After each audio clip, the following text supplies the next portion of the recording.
Դիմորդները պանիկայի մեջ են եւ անընդհատ հայտնաբերվում է երկրորդ եւ չորրորդ տարբերակների մեջ սխալներ։ Լարված է անցել անգլերենի միասնական քննությունը հունվարի 31-ին։ 4 թեստերից 2-ում տպագրական սխալներ են եղել, բացակայել են որոշ հարցեր, շատերն էլ մեկը մյուսի վրա են տպված եղել։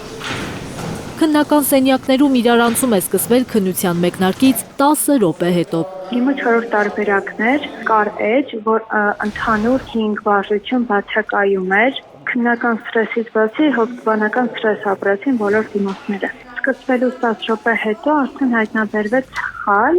Տպագրական խոտան է եղել երկրորդ եւ չորրորդ թեստերում, ասում է ԳԹԿ խոսնակ Խաչանուշ Գրիգորյանը։ Հունվարի 31-ին անգլերենի քննության ժամանակ անգլերենի երկրորդ եւ չորրորդ տարբերակի թեստերում արձանագրվել է արտադրական խոտան, մաննախադեպ է, որովհետեւ 2 տասնյակից ավելի գնահատման եւ թեստավորման կենտրոնը քննություններ է կազմակերպում, միասնական քննություններ է կազմակերպում եւ նման իրավիճակ երբևէ չի եղել։ Ես չգիտեմ ինչով էր սա պայմանավորված, գուցե թեստերի մեծ ծավալ, ամեն դեպքում այսքան դիմորդ անգլերեն հանձնող չենք ունեցել 7200-ից ավելի դիմորդ։ Հենց քննության ժամանակ խոտանով թեստերը հավաքվել են, որոշ ժամանակ անց բաժանվել են նորերը ու տրամադրվել է հավելյալ ժամանակ 30-ից 45 րոպե։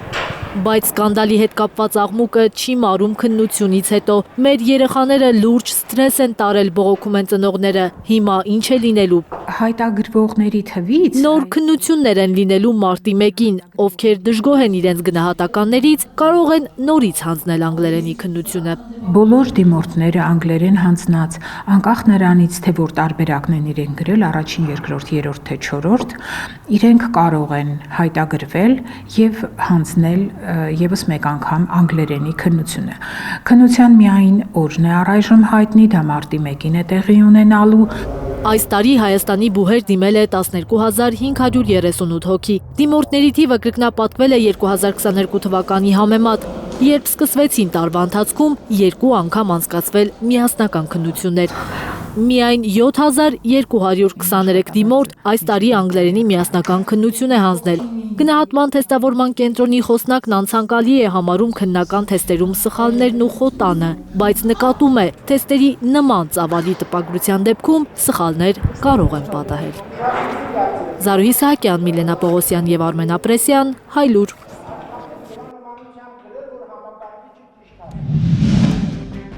Հայաստանում եւ աշխարհում տեղի ունեցող իրադարձությունների մասին առաջինն իմանալու համար բաժանորդագրվեք մեր ալիքին, սեղմեք զանգակը, որ բաց չթողնեք ամենահրատապը, ամենակարևորն ու հետաքրքիրը։